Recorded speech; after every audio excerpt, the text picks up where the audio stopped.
This is Bobby Cox with Warren County Schools, and this is Sit Down with the Director.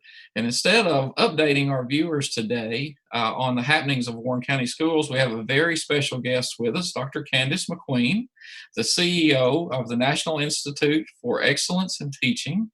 No stranger to education in Tennessee, serving as the Tennessee Commissioner of Education during the Haslam administration, and also the Dean of the College of Education at Lipscomb University, and built one of the best teacher preparation programs in the country. So Dr. McQueen, we're very happy to have you with us today. Well, thank you. I really am excited about the opportunity to be with you and appreciate your leadership in Warren County during these unusual times the last several weeks. Well, it has been very interesting. That's for sure, and interesting for all schools, not only in Warren County but across the nation. So I think your perspective is very important to give us a national view of what's going on, and know that you work nationally. So we just got a few questions that we'll ask you, and make good use of your time. So we appreciate you being with us again. So we'll get right into it. In a recent blog post in the NIET website, you laid out 5 areas of focus for the coming year that schools and districts should be focused on as they prepare. So how should districts and schools be solidifying systems for serving students, meeting their basic needs as we start back school in August? Great question. Well, first, this spring, in a good way, there's been a lot of grace given to schools as they've continued to figure out, meal distribution, how to get devices out to students, how to start teaching online, and quite frankly, also how to do paper packets. So all of that has been happening during the spring, and in the fall, I'm not sure we're going to have as much grace being given from our parents and from our students if we do have to transition into a remote learning environment. So I think it's time now to get prepared and to make sure that we have met the expectations of families going into the fall. Maybe the very important, first step, the most important thing we could be doing right now is to finish out this year by solidifying the processes that could be productive if we were in a virtual environment at any point going into the fall. And that would be solidifying systems, platforms, processes that we're using, and making sure we're doing those basics very well so we can free our mind to really think about the academic piece of the support for our students. One of the things that's a critical component right now is to actually survey families, talk to students, and make sure you know what they thought this spring looked like and what they would need going into the fall to best support them.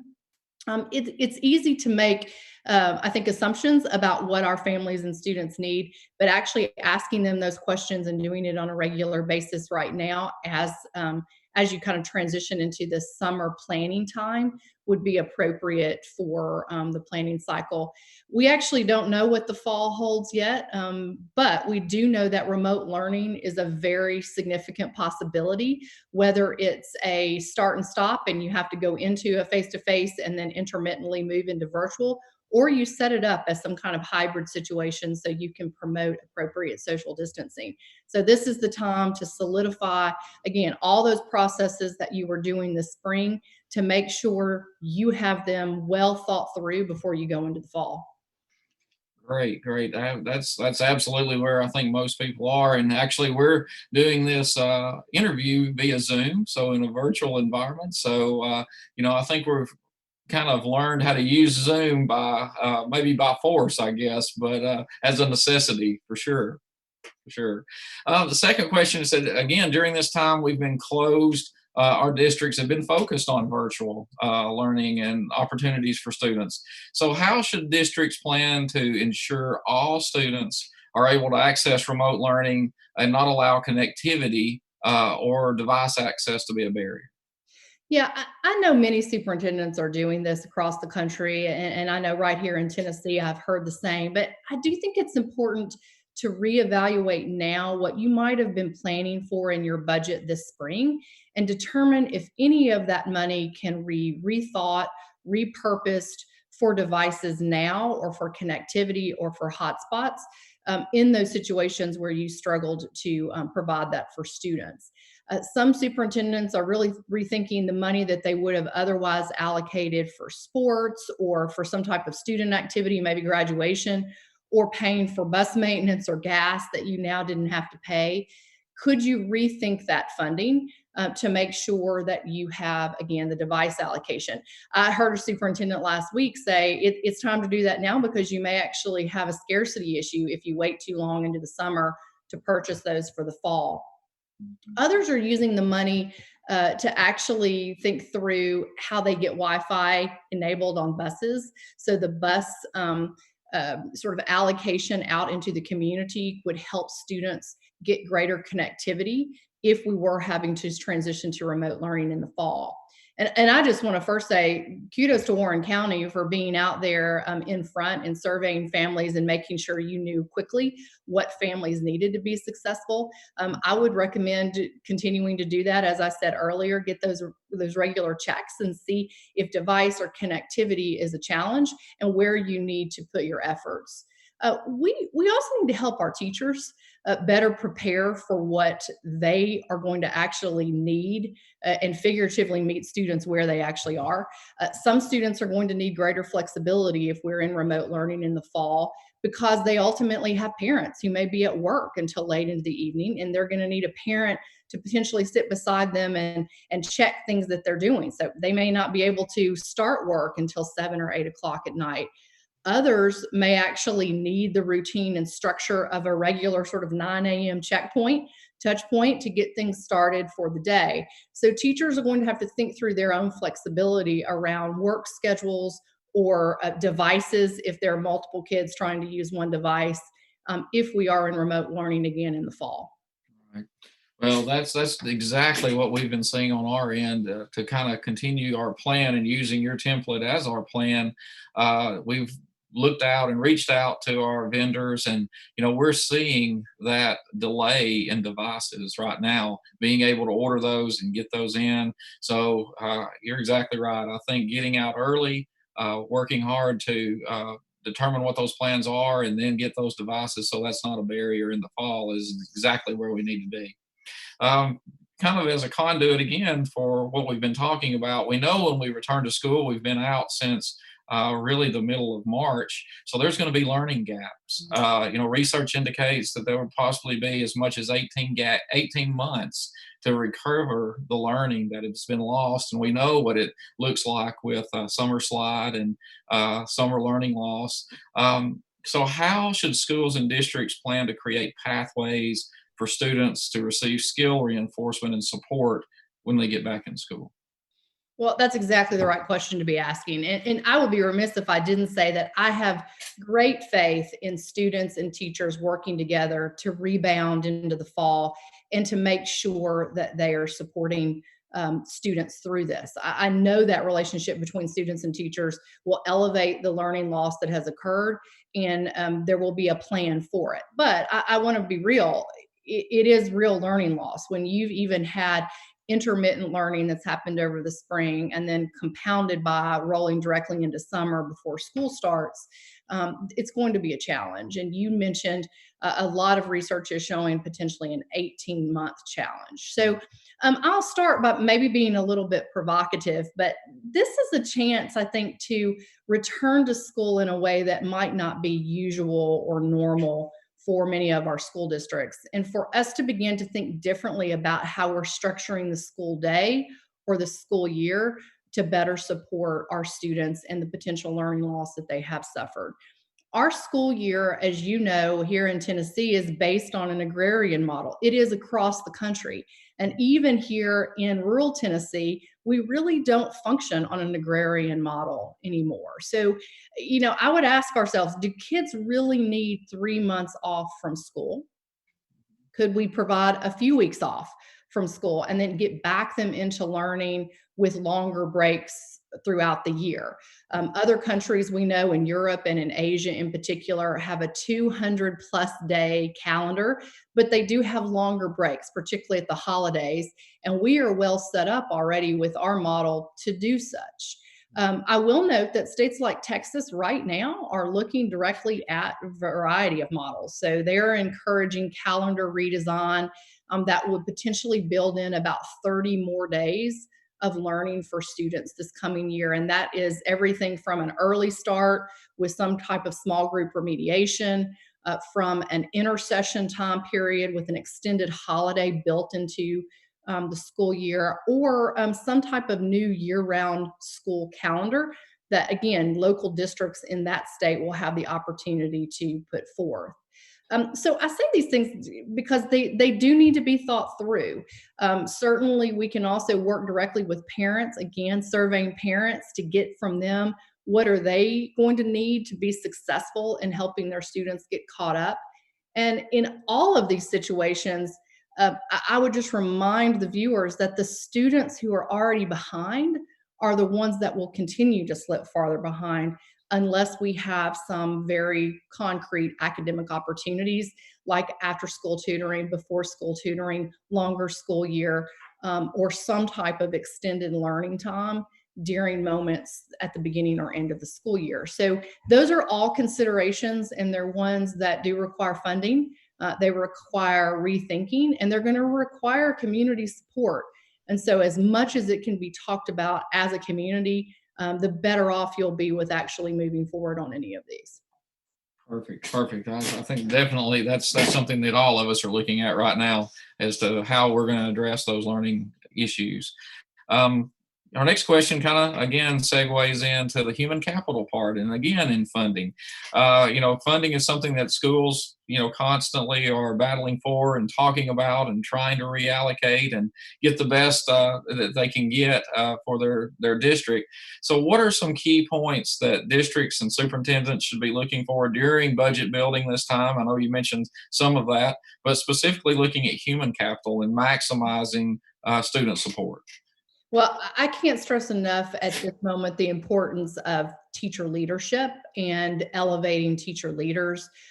When we have clarity around roles where teachers are supporting other teachers and are equipped with that support through training and coaching, then we can elevate and accelerate teacher effectiveness, which ultimately accelerates student growth.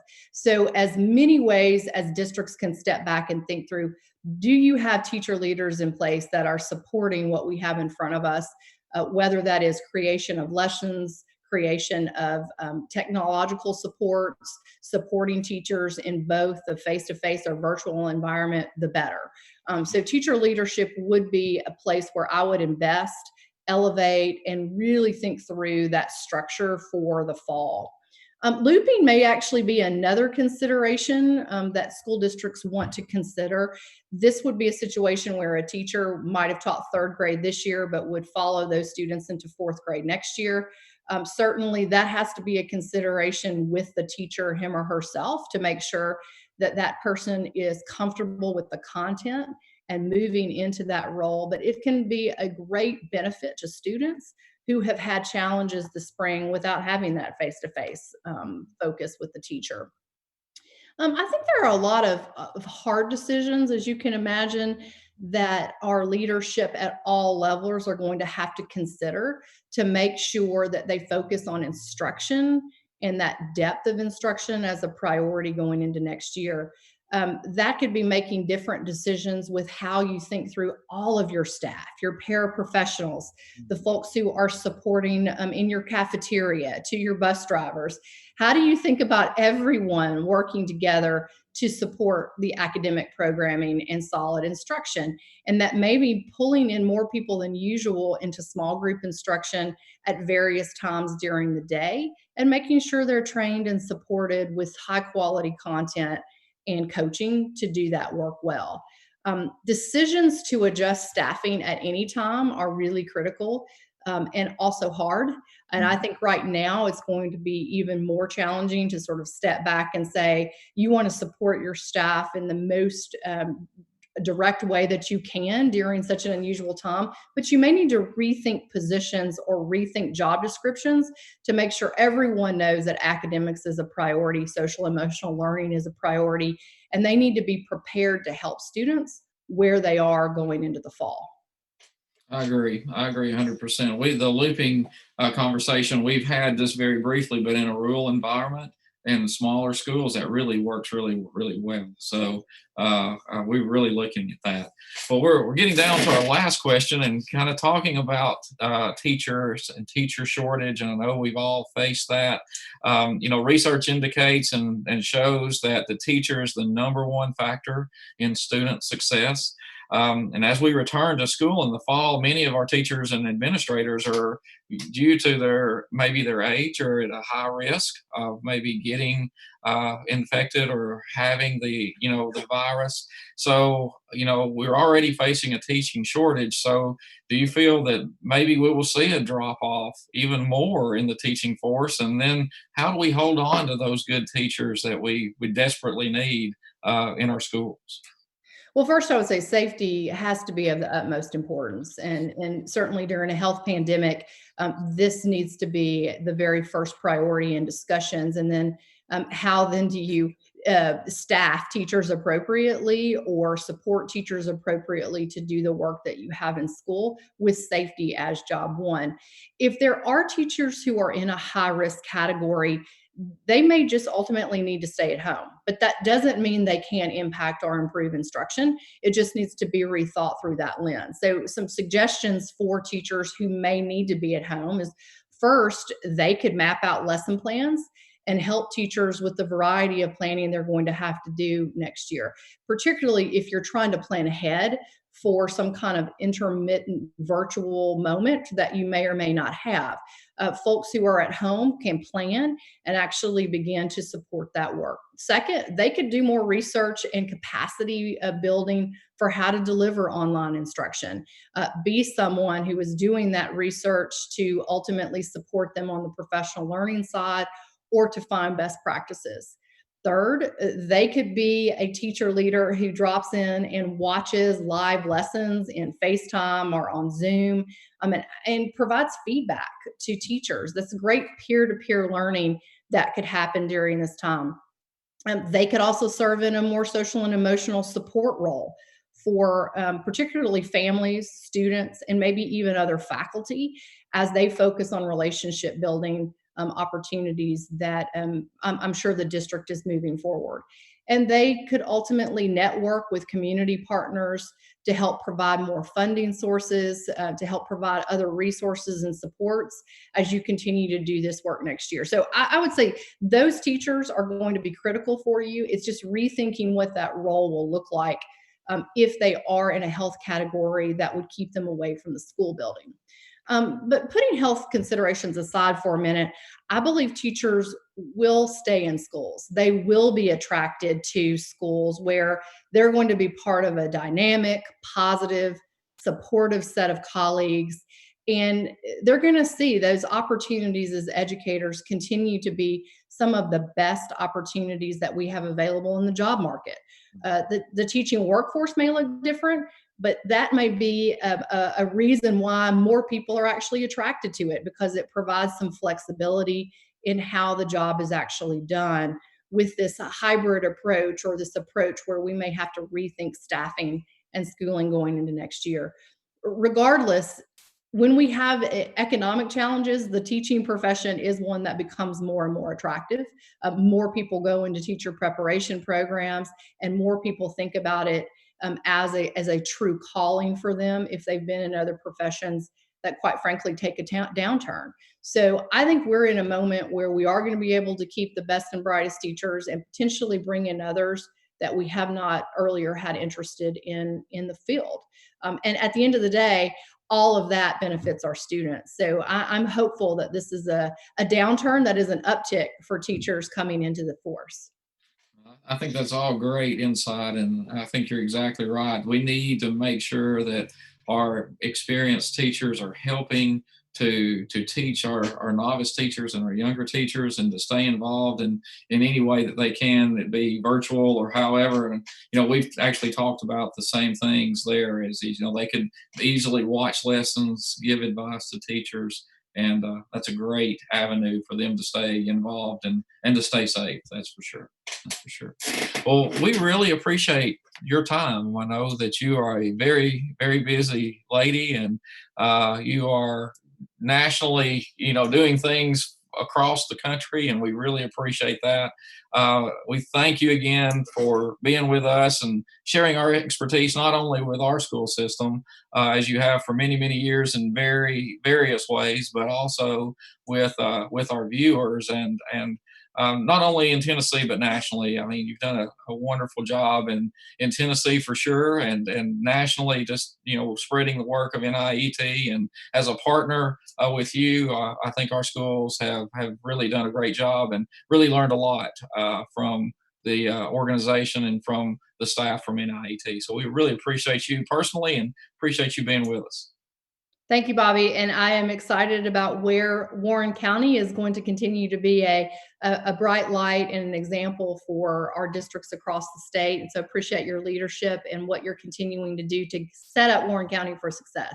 Well, thank you a lot. Thank you a lot. Well, that's all for today with Sit Down with the Director. Again, we're here with Dr. Candice McQueen with NIET, and thank you to our viewers for watching us.